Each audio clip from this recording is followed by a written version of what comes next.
For centuries, the great monuments of ancient Egypt have stood as towering reminders of one of the most powerful civilizations the world has ever known.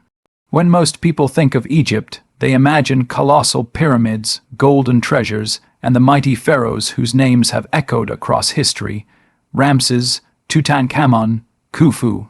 Yet hidden in the sands of time are the stories of extraordinary women, queens whose influence rivaled that of kings, but whose legacies were often overshadowed or deliberately erased. These forgotten queens of Egypt were not mere companions to their royal husbands. They were rulers, strategists, priestesses, and visionaries who shaped the destiny of the Nile. To understand their place in history, we must peel back the layers of myth and rediscover the women who dared to claim power in a world dominated by men. Their stories reveal not only the complexity of Egyptian society, but also the struggles and triumphs of female rule in an age where kingship was the ultimate authority. The image of ancient Egypt that many of us grow up with is dominated by pharaohs, with their crowns, scepters, and god-like presence. But queens, known as great royal wives, or sometimes even king's mother, were more than ceremonial figures. They acted as political partners, religious leaders, and in some cases, as pharaohs themselves. Some women took the throne not just as regents for their sons, but as independent rulers in their own right. Yet their stories have often been lost, buried beneath the sands of time, erased from inscriptions, or overshadowed by the grandeur of male rulers. This erasure was not accidental. In a civilization where history was written on temple walls and stone monuments, the act of chiseling away a queen's name or replacing her image was a deliberate attempt to rewrite the past. And so, centuries later, archaeologists, historians, and storytellers must piece together fragments to bring these queens back into the light. One of the most fascinating aspects of these forgotten queens is the way they blended politics with religion. In ancient Egypt, kingship was not just about ruling people. It was about maintaining cosmic order known as Maat. The queen, in many cases, was not only the king's partner in governance, but also his partner in ensuring divine balance. She performed rituals, sponsored temples, and carried titles that linked her directly to the gods. This spiritual authority gave queens immense influence, and for some, it became a stepping stone to greater power.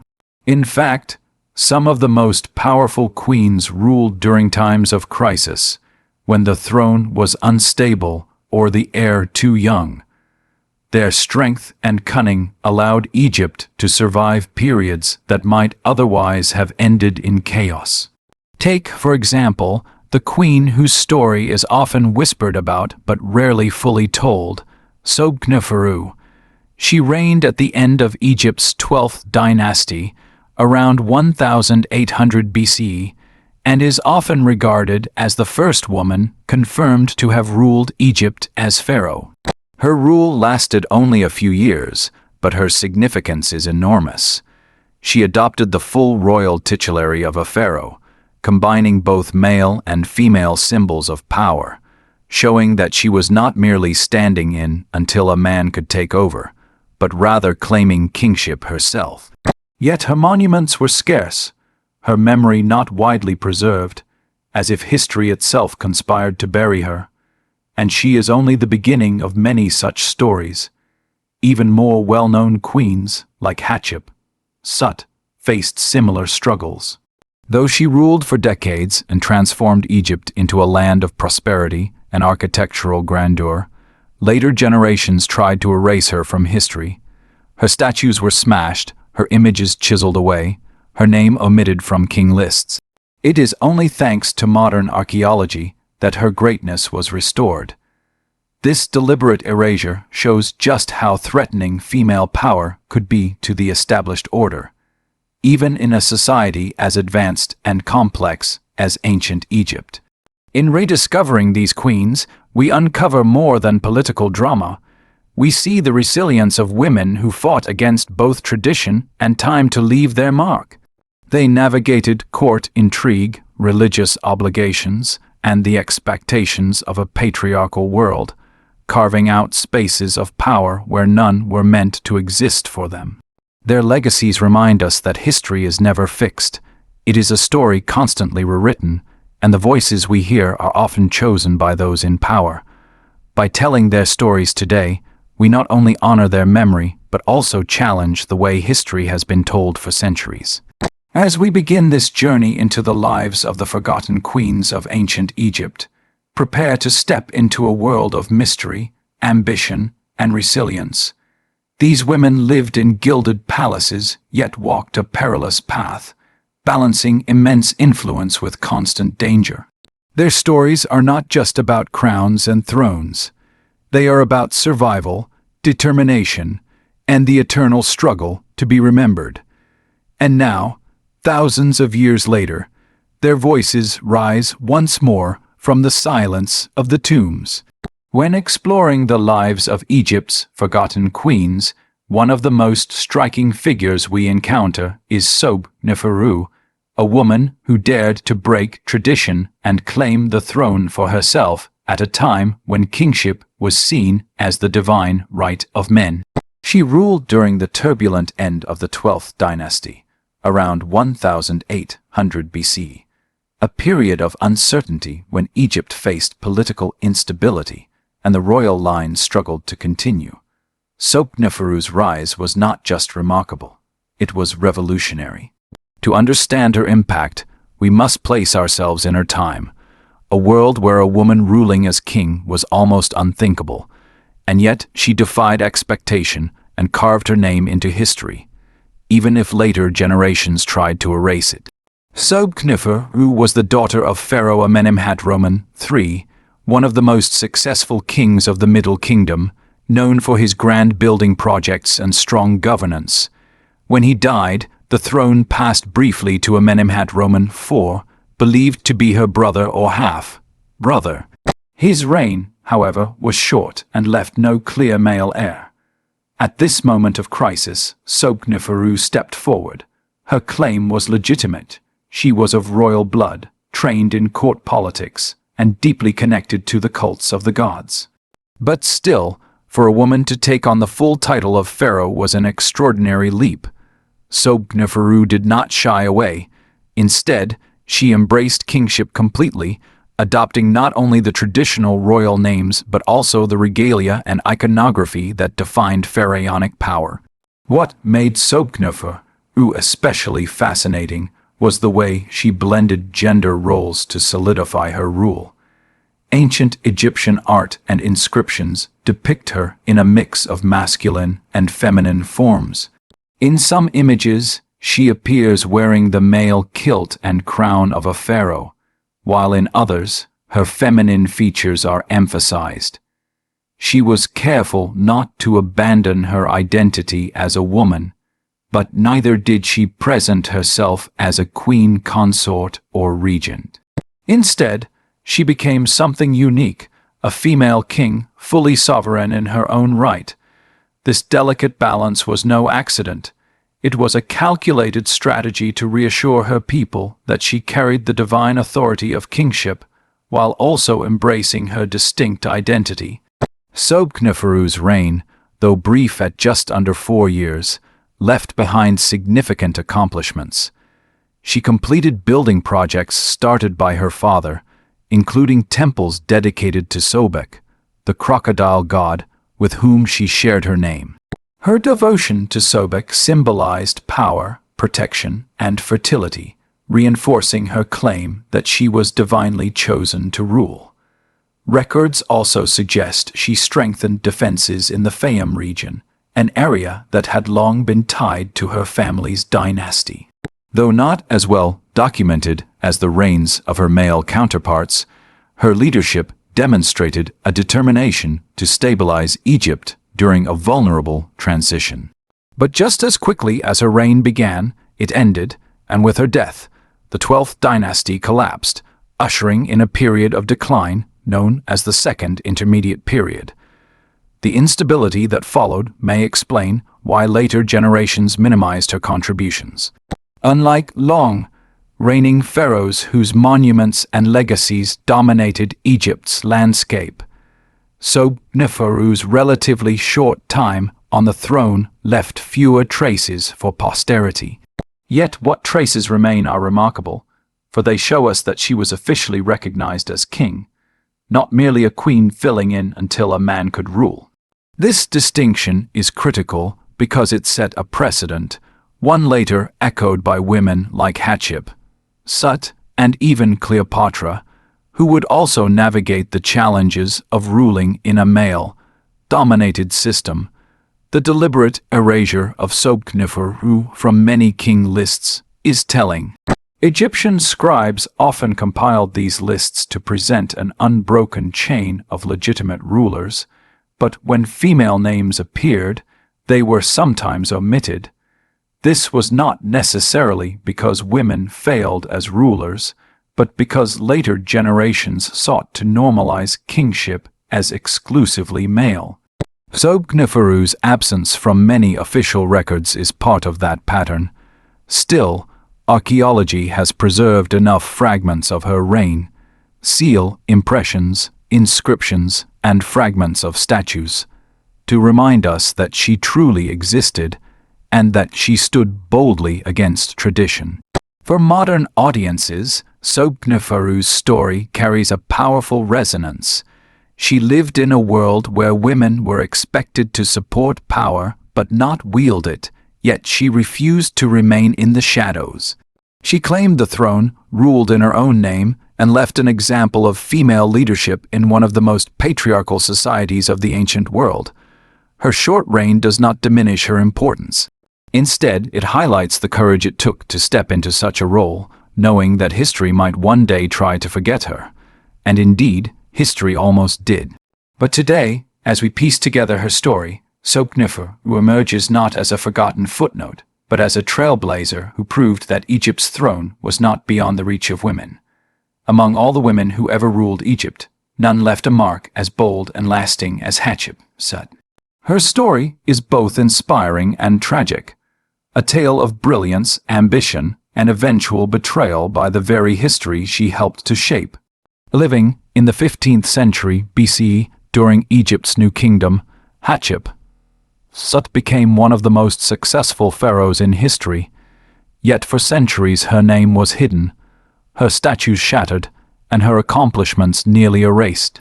To rediscover her story is to uncover a queen who defied the expectations of her time, claimed the throne with confidence, and transformed Egypt into a land of prosperity and power. Hatshepsut was the daughter of Thutmose I, a powerful king, and she was married to her half-brother, Thutmose II, as was customary to keep the royal bloodline pure. As queen consort, she already held influence, but when her husband died young, leaving behind a child heir, Thutmose III, Hatshepsut stepped into the role of regent. Initially, she ruled on behalf of the boy, guiding the kingdom until he came of age. But over time, Hatshepsut began to take on more authority. She adorned herself with royal titles, sponsored grand projects, and performed religious rituals traditionally reserved for kings. Eventually, she crossed a boundary few women dared. She declared herself pharaoh, ruling not as a caretaker but as Egypt's rightful sovereign. This bold move shocked her contemporaries, but Hatshepsut carefully legitimized her reign. She claimed divine birth, asserting that the god Ammon himself had fathered her, and she had been destined to rule. In Egyptian belief, kingship was divine, and by linking herself to the gods, Hatshepsut strengthened her authority. Her imagery evolved as well. Early depictions show her as a woman wearing royal regalia, but over time, statues portrayed her with a masculine body, the ceremonial beard of pharaohs, and broad shoulders. This transformation was not an attempt to hide her identity but a symbolic merging of male and female attributes, creating a powerful image of a ruler who transcended gender. What makes Hatshepsut remarkable is not just that she ruled, but how she ruled. Her reign lasted over 2 decades, one of the longest of any female pharaoh, and during that time Egypt flourished. Unlike many rulers whose legacies are tied to war, Hatshepsut's era was marked by peace, trade, and monumental building projects. She launched expeditions to the mysterious land of Punt, bringing back treasures of myrrh, incense, exotic animals, and gold that enriched Egypt and reinforced her divine image. She ordered the construction of temples, obelisks, and statues, most famously her magnificent mortuary temple at Deir el-Bahari, a masterpiece of architecture that still stands today, clinging dramatically to the cliffs near Luxor. Her leadership was visionary. She stabilized the throne, expanded Egypt's wealth, and promoted art and architecture that reflected not just royal power but also divine harmony. She knew the importance of propaganda, ensuring her deeds were inscribed on temple walls so her reign would be remembered. And yet, despite her careful planning, the centuries after her death brought a cruel twist of fate. Thutmose III, the boy she had once protected, grew into a strong ruler himself, and at some point in his long reign, a campaign began to systematically erase Hatshepsut from history. Her statues were smashed, her name was chiseled out of inscriptions, and in many king lists she was omitted entirely. It was as if her reign had never existed. The reasons remain debated among historians. Some argue that Thutmose III, seeking to strengthen his own legacy, did not want to acknowledge a woman who had ruled so successfully in his place. Others suggest that priests or later rulers wished to reinforce the tradition of male kingship, erasing examples of female rule that might inspire future challenges. Whatever the motive, the attempt to erase Hatshepsut nearly succeeded. For centuries she was forgotten, her temple buried under the sands, her name lost to memory. But history has a way of revealing what was once hidden. In the 19th century, archaeologists rediscovered her temple, her statues, and inscriptions that told her story. Piece by piece, Hatshepsut emerged from obscurity, not as a failed usurper, but as one of Egypt's greatest rulers. Today, she is recognized as a pioneer, a woman who redefined power in one of the most patriarchal societies on earth. Her story is a reminder that history is fragile, and the voices we hear are often chosen by those who survive. Yet even when erased, greatness leaves traces, and Hatshepsut's traces are impossible to ignore. For modern audiences, her life resonates because it is both deeply human and profoundly symbolic. She fought for legitimacy, wielded power with wisdom, and left behind achievements that outshone many of her male counterparts. And, though others tried to silence her, she speaks again across the millennia. A queen who became king, and a ruler who refused to be forgotten. Few names from ancient Egypt spark as much fascination today as Nefertiti. Her face, immortalized in the stunning limestone bust discovered in 1912, has become one of the most iconic symbols of beauty and power in the ancient world. But behind the famous visage lies a story that is far more complex than the legend of a beautiful queen. Nefertiti was not just the consort of Pharaoh Akhenaten. She was a revolutionary figure who stood at the heart of one of Egypt's most dramatic and controversial transformations. And while her image survives, her fate remains one of history's great mysteries, leaving us to wonder whether she was erased, forgotten, or perhaps hidden in plain sight. Nefertiti lived during the 14th century BCE, a time when Egypt was powerful but also rigid in its religious traditions. She and her husband Akhenaten shook that order to its core. Together, they abandoned the traditional worship of Egypt's many gods, most notably Ammon, and instead promoted the worship of Aten, the sun disk, as the supreme deity. This was not just a change in religious practice. It was a radical reimagining of Egypt's spiritual identity.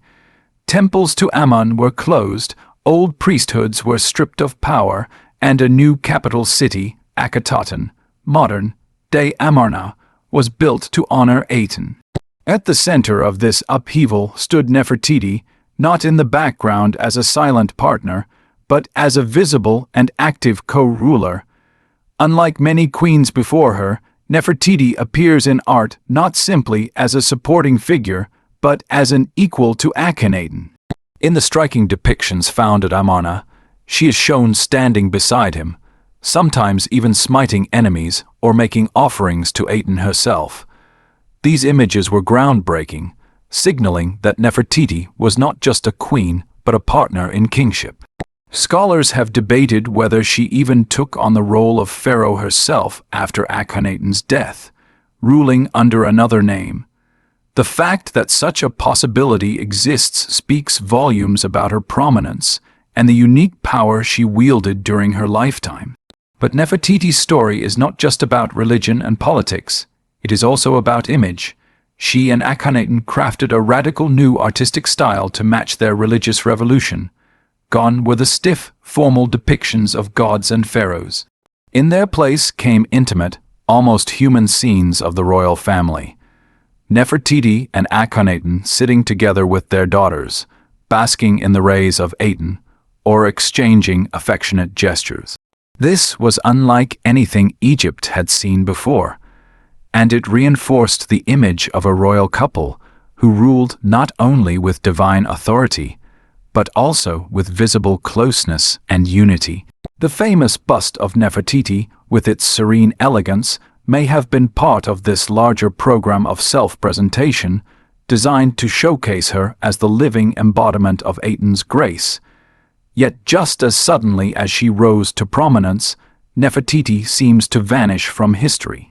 Records of her disappear during Akhenaten's later years, and scholars have long debated why. Some suggest she may have died unexpectedly, others that she fell out of favor, while still others believe she re-emerged under a new identity, possibly as Nefertari, a mysterious figure who may have ruled Egypt briefly after Akhenaten's death. The uncertainty of her fate has fueled centuries of speculation. Was she buried in a tomb yet to be discovered, perhaps even hidden within Tutankhamun's famous burial chamber? Or was her memory deliberately erased when Egypt rejected Akhenaten's religious experiment and returned to traditional gods? The truth remains elusive, but what is undeniable is the power of her legacy.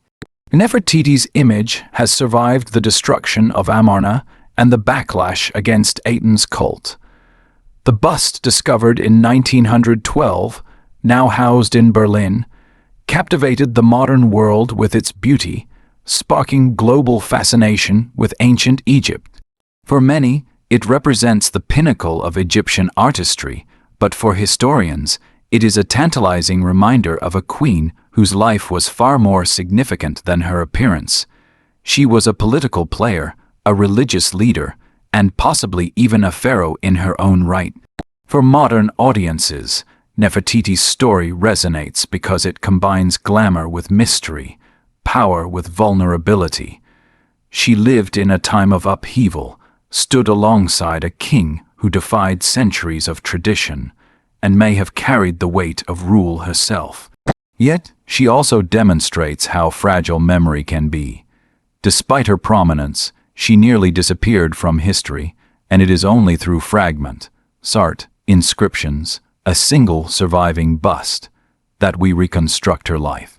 Her story reminds us that history often leaves us with more questions than answers, and in those questions lies the enduring fascination of Nefertiti. As we move deeper into the stories of Egypt's forgotten queens, Nefertiti's tale stands out as both a cautionary lesson and an inspiration. Her beauty has become legendary, but it is her boldness, her visibility, and her mystery that truly ensure she will never be forgotten. Long before Nefertiti captured the world's imagination, another woman had already carved out a position of immense influence in Egypt's royal court. Her name was Tiye, and though she never ruled as pharaoh herself, she wielded power in ways that reshaped Egyptian politics and left a legacy that echoed for generations. Tiye's story is one of quiet but formidable authority, a queen who proved that influence could sometimes be more enduring than a crown. Tiye was born into a noble but non-royal family during the 14th century BC. Her father, Uya, was a wealthy landowner and an influential court official, while her mother, Thuya, held high-ranking religious titles. Unlike many queens who came from within the royal family, Tiye's marriage to Pharaoh Amenhotep III marked a new precedent. She was not of royal blood, yet she became great royal wife at a young age, and through her intelligence and charisma, she quickly rose to prominence. What makes her story remarkable is that Amenhotep III treated her as more than just a ceremonial partner. He elevated her status in ways rarely seen before. In inscriptions and monuments, Tiye is depicted alongside her husband as an equal, sometimes even taking precedence in scenes of worship or diplomacy. Foreign rulers addressed her directly in their correspondence, evidence that her reputation for wisdom and authority extended beyond Egypt's borders. Letters from the Amarna archives show that kings of Babylon and Mitanni sought her advice, treating her as a political figure in her own right. This level of recognition was unprecedented for an Egyptian queen and speaks volumes about the power she commanded. One of the keys to Tiye's influence was her role as a stabilizing force during a time of wealth and expansion. Amenhotep III's reign is often remembered as one of Egypt's golden ages, marked by monumental construction projects, diplomatic marriages, and artistic flourishing. Tiye was at the center of this prosperity. She advised her husband, oversaw religious and cultural developments, and served as a visible symbol of continuity and strength. Statues of her found throughout Egypt depict her with an air of dignity and confidence, a queen who carried herself with unmistakable authority. Tiye's power did not fade after the death of Amenhotep III. Instead, she transitioned into the role of Queen Mother when her son, Akhenaten, took the throne. Here, her story becomes even more fascinating. While Akhenaten is remembered for his radical religious reforms, abandoning Egypt's traditional gods in favor of Aten, the role of Tiye in supporting or moderating his vision has long been debated. Evidence suggests that even during his reign, Tiye remained a central figure, offering counsel and perhaps tempering the extremes of his religious revolution. Some scholars believe her presence at Amarna, where she lived during her later years, helped maintain ties between the old order and the new. What sets Tiye apart from many queens is the longevity of her influence. She lived well into old age, witnessing the reigns of both her husband and her son, guiding Egypt through periods of prosperity and turmoil alike. Her name appears in correspondence long after she should have faded into retirement, a sign that her wisdom was still sought and respected. Even her burial reflects her significance. Fragments of her funerary equipment have been found in the Valley of the Kings, an honor typically reserved for kings and the most exalted of royals. For centuries, however, Tiye's memory, like that of so many Egyptian queens, was obscured by the passage of time. Only in the modern era, through the discovery of statues, inscriptions, and mummies, has her story been reconstructed. One of the most compelling discoveries was the identification of a mummy known as the Elder Lady in 2010, confirmed through DNA analysis to be Queen Tiye herself. Suddenly, this once shadowy figure became a tangible presence, her remains telling us that she lived into her 50s or 60s, a considerable age for the time.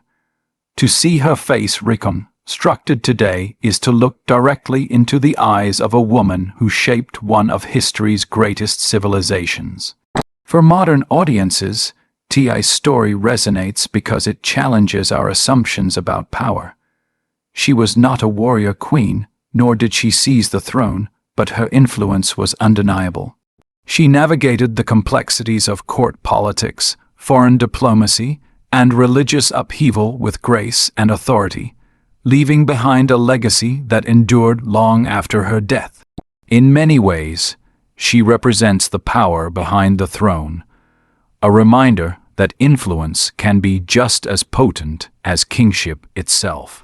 As we journey deeper into the stories of Egypt's forgotten queens, Tiye stands as a bridge between tradition and revolution, between the golden age of Amenhotep III and the radical experiments of Akhenaten. Her story is one of continuity, wisdom, and resilience, and though history nearly forgot her, archaeology has restored her rightful place as one of the most influential women of ancient Egypt. Among all the queens of ancient Egypt, few have captivated the imagination quite like Nefertari, the beloved wife of Ramses II, often called Ramses the Great. To this day, her name echoes through the desert winds of southern Egypt, etched into the stones of temples that still stand as testaments to the devotion of a pharaoh who declared his love not just in words, but in monuments designed to endure for eternity. Nefertari's story is not merely that of a queen by her husband's side, but that of a woman celebrated as divine, elevated to a status rarely afforded to royal wives, and remembered as one of the most extraordinary figures of the new kingdom. She was more than a consort. She was the beating heart of a dynasty and the inspiration behind some of the most breathtaking works of art and architecture in human history. Nefertari lived in the 13th century BCE and became the great royal wife of Ramses II early in his reign. While Ramses would go on to have many wives and children, Nefertari always held the place of honor, the one he consistently elevated above all others. In carvings and inscriptions, she is depicted not as a background figure, but as an equal partner, standing proudly beside the king in both religious rituals and royal processions. Ramses did not hide his affection for her. He immortalized it. One of the most famous examples of this devotion is the Grand Temple at Abu Simbel, where two massive monuments dominate the desert cliffs, one dedicated to Ramses himself, and the other, astonishingly, dedicated to Nefertari.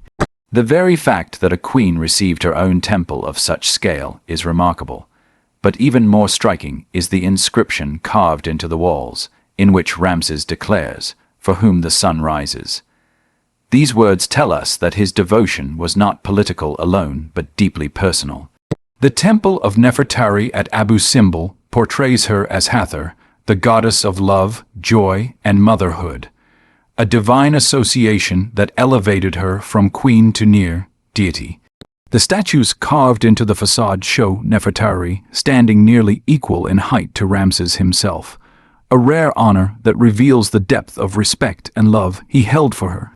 Inside, intricate reliefs show her participating in sacred rituals, a reminder that she was not only the beloved wife of the king, but also a religious figure of profound significance. This blending of love and divinity is unique in Egyptian history, underscoring Nefertari's exceptional place in the royal court. Her beauty was legendary, but it was her wisdom and grace that truly set her apart. Records suggest she was highly educated, skilled in diplomacy, and respected by foreign leaders. Letters discovered in ancient archives reveal that Nefertari corresponded with the Queen of the Hittites after peace was established between Egypt and its long-time rival. This correspondence shows that she was not confined to palace life. She played an active role in maintaining the stability of Egypt's international relations. Her ability to navigate the delicate world of diplomacy highlights her as a partner to Ramses not just in love, but in statecraft. Perhaps the most moving glimpse into her life and death comes from her tomb in the Valley of the Queens, designated QV66.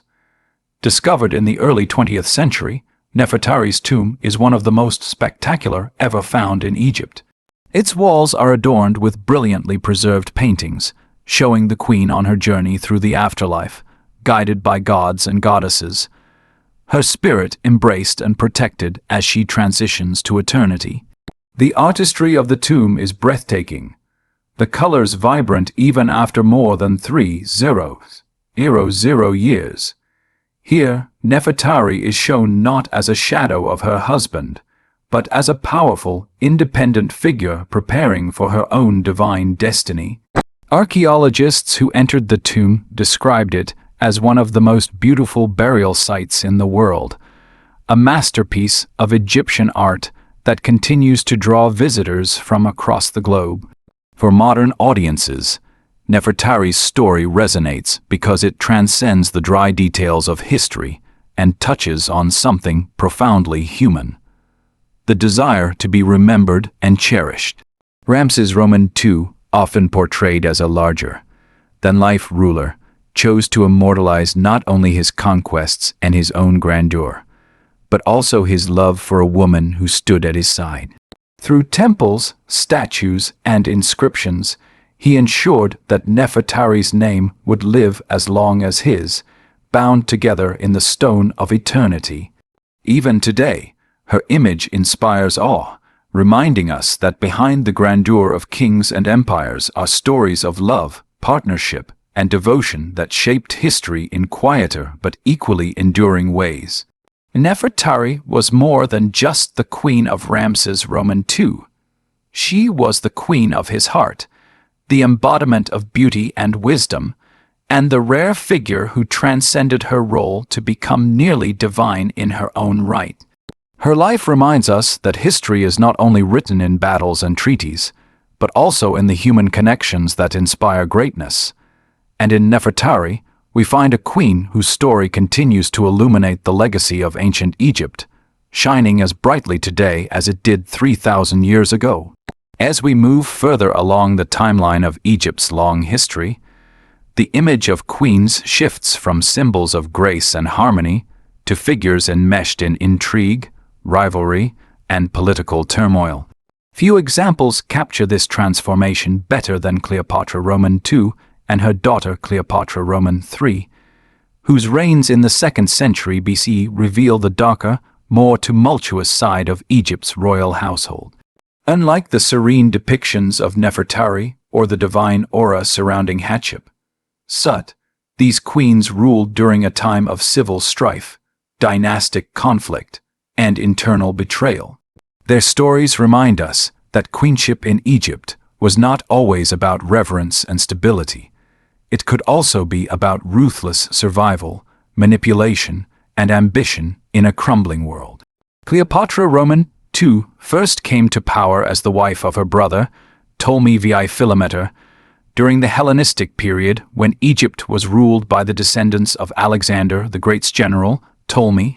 Unlike the earlier pharaohs of the New Kingdom, these rulers were Greek in origin, but had adopted Egyptian traditions to solidify their claim to the throne.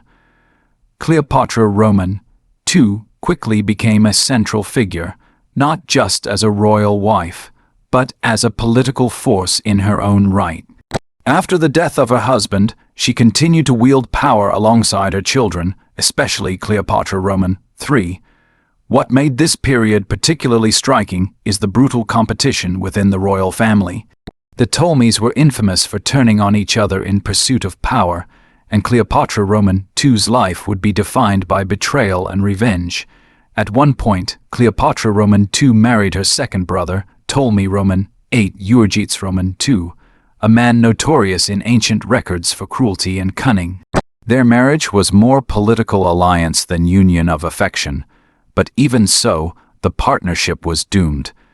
Ptolemy VIII later married Cleopatra II's daughter, Cleopatra III, creating a twisted triangle of power that destabilized the entire kingdom. Mother and daughter found themselves in bitter opposition, with alliances shifting and rebellions flaring across Egypt. Ancient historians describe this period as one of chaos, where assassination plots, propaganda campaigns, and outright wars divided the royal household. The rivalry reached its peak when Cleopatra II briefly managed to oust Ptolemy VIII and rule Egypt alone. For several years, she declared herself the sole ruler, minting coins with her own image and asserting a dominance rarely seen among Egyptian queens. Yet her independence was short-lived. Ptolemy VIII returned with vengeance, unleashing brutal punishments against her supporters and sparking one of the bloodiest episodes in Ptolemaic history. Ancient accounts claim that he even executed Cleopatra II's own son in an act of shocking cruelty meant to break her spirit. Whether exaggerated or not, these tales reflect the extraordinary level of brutality that characterized this dynasty.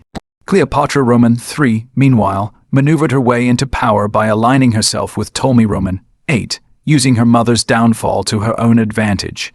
She would go on to rule jointly with her son after Ptolemy's death, cementing her authority through a mixture of cunning strategy and ruthless decisions.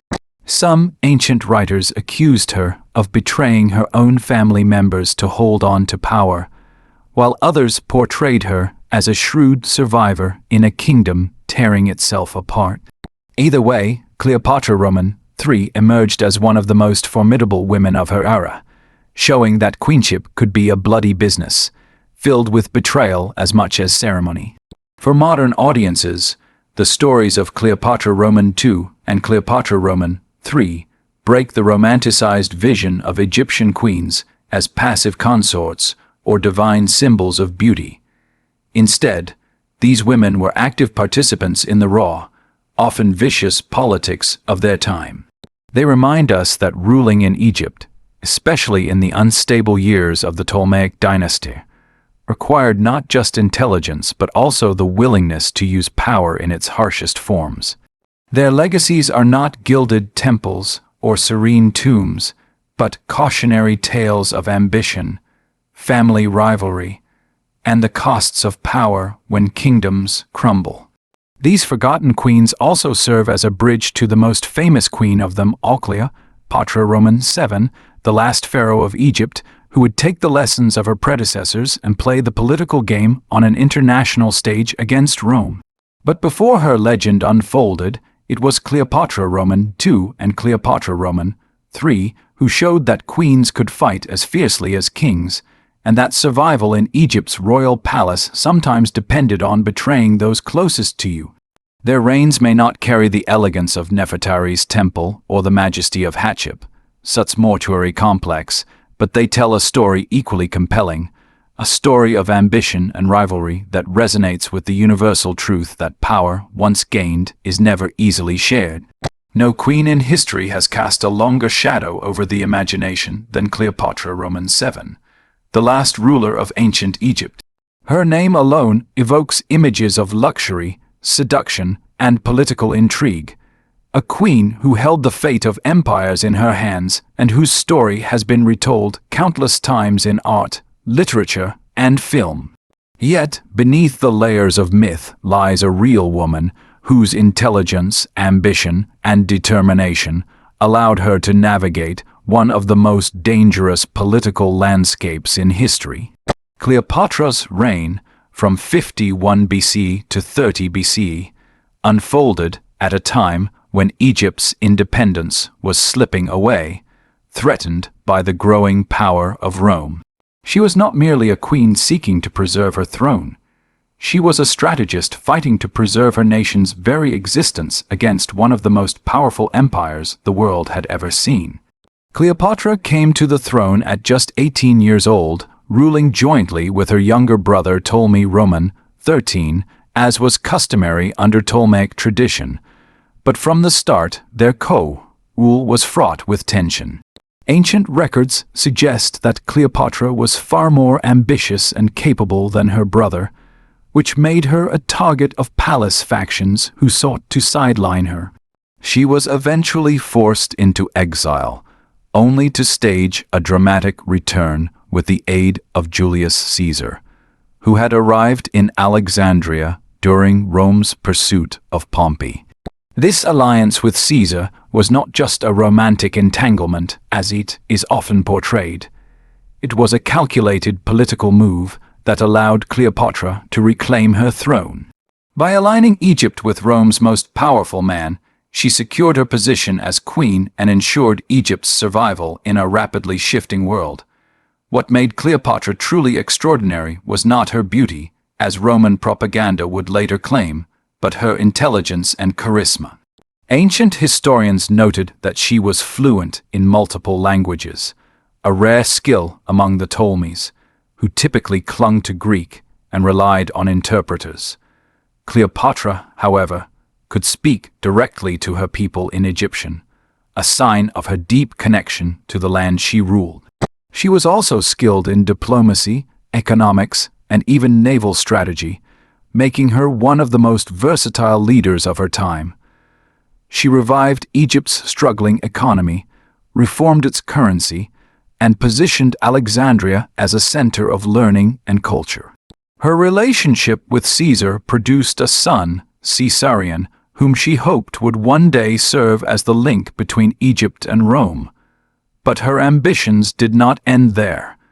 After Caesar's assassination in 44 BC, Cleopatra aligned herself with Mark Antony, another powerful Roman leader. This partnership was again more political than personal at first, though it blossomed into one of the most famous love affairs in history. With Antony, Cleopatra sought to strengthen Egypt's independence, providing him with resources and troops in his struggles against Rome's future first emperor, Octavian. Together, Cleopatra and Antony dreamed of an empire that could rival Rome, centered in Alexandria and stretching across the east. Yet, as history shows, their ambitions were doomed.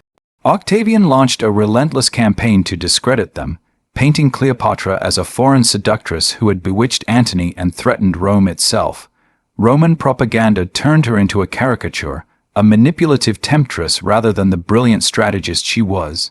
The decisive blow came at the Battle of Actium in 31 BC, when Octavian's forces defeated Antony and Cleopatra's navy. With their power shattered, Antony and Cleopatra retreated to Egypt, where their final days played out in tragedy.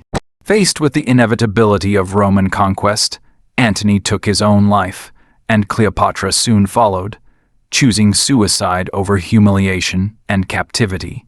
The exact method of her death remains one of history's enduring mysteries. Did she allow an asp to bite her, or did she use poison concealed in cosmetics? Whatever the truth, her death marked the end of Egypt's independence and the beginning of its absorption into the Roman Empire. For centuries, Cleopatra has been remembered less as a ruler and more as a symbol. Her story filtered through the lens of Roman writers who sought to vilify her. But modern historians are reclaiming her legacy, emphasizing her intelligence, leadership, and resilience. She was not merely a queen defined by the men in her life. She was a sovereign who fought tirelessly for her nation, using every tool at her disposal in a world dominated by Rome. Her story endures not only because of its romance and drama, but because it reflects the struggle of a woman who refused to bow to the tides of history without a fight. In Cleopatra Roman 7, we find not just a queen of Egypt, but one of the most remarkable figures of the ancient world. A woman who stood at the crossroads of two civilizations and whose choices shaped the course of history. As the stories of Egypt's queens unfold, from Hatshepsut's daring claim to the throne to Nefertari's radiant love story, from the bitter rivalries of Cleopatra Roman II and Cleopatra Roman III to the world-shaking drama of Cleopatra Roman 7, a remarkable pattern emerges. These women were never mere ornaments of power, they were power itself.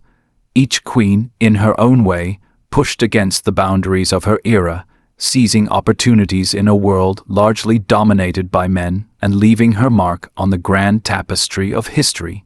Yet, for centuries, their names were overshadowed, their deeds hidden beneath the towering reputations of male pharaohs and generals. Only in recent decades have archaeologists, historians and storytellers begun to bring them back into the light, allowing us to see these women not as footnotes, but as central figures in the story of Egypt's greatness. The legacy of these queens lies not only in their temples, tombs, and monuments, but also in the way they reveal the complexity of power itself. Hatshepsut showed that a woman could rule as king, wielding authority with as much confidence as any man. Nefertiti and Nefertari embodied the intertwining of beauty and diplomacy, demonstrating that influence could be projected not just through armies, but through alliances, partnerships, and divine imagery. The more turbulent reigns of Cleopatra II and Cleopatra III remind us that queenship was not a romantic ideal, but a ruthless struggle for survival, where family ties could be severed in the name of power. And Cleopatra VII, the most famous of them all, illustrates how one woman's determination to preserve her nation could alter the fate of empires, even as her legacy was distorted by those who sought to destroy her memory. What makes their stories resonate so powerfully with modern audiences, especially those watching from today's world where gender equality remains an ongoing struggle, is the timelessness of their challenges and triumphs. These queens navigated treacherous political landscapes, balanced tradition with innovation, and used every resource at their disposal to assert their influence. They were symbols of resilience, intelligence, and ambition, qualities that transcend their time and connect directly with viewers thousands of years later. In many ways, their experiences echo the struggles of women across history who have fought to be heard, recognized, and respected in societies that often sought to silence them. It is also important to recognize how the stories of these queens were shaped by those who recorded them. Ancient Egyptian scribes, Greek historians, and later Roman writers all had their biases, often diminishing the role of women or casting them in the shadows of their male counterparts. Roman propaganda in particular vilified Cleopatra VII, reducing her to a temptress who seduced powerful men rather than acknowledging her as a skilled stateswoman. Modern archaeology, however, has given us a chance to rewrite these narratives, piecing together the evidence from temples, tombs, inscriptions, and artifacts to reveal a fuller, richer picture of their lives. In this sense, every new discovery is not just about the past. It is about restoring justice to voices long suppressed. For viewers in the United States and around the world, these stories invite us to look beyond the clichés of pharaohs and pyramids and into the human dramas that shaped one of history's greatest civilizations. They remind us that history is not just about kings and wars, but also about the women who shaped dynasties, secured peace, and sometimes even changed the course of empires. They teach us that power can take many forms: love, diplomacy, faith, ambition, and that it is not always loud or violent, but sometimes subtle, strategic, and enduring. As we conclude this journey through the forgotten queens of ancient Egypt, one message becomes clear. Their legacies endure not because they were flawless, but because they dared to lead, to fight, and to leave their mark. From the golden temples of Luxor to the painted tombs in the Valley of the Queens, from the ruins of Akhenaten to the shifting sands of Alexandria, their presence is still felt, a whisper carried on the desert wind. To remember them is to acknowledge that Egypt's greatness was not built by kings alone, but by queens whose courage, intelligence, and vision shaped a civilization that continues to fascinate the world today. And so, as the sun sets over the Nile in our imagination, we are left with a final reflection. Behind the stone monuments and ancient myths are real women whose voices still echo after thousands of years. Their stories are not just history, they are reminders of the enduring human spirit, of ambition, love, and resilience that never fade, even when buried under centuries of silence. These are the untold royal stories of the forgotten queens of ancient Egypt, now remembered again, and finally given the place in history they always deserved.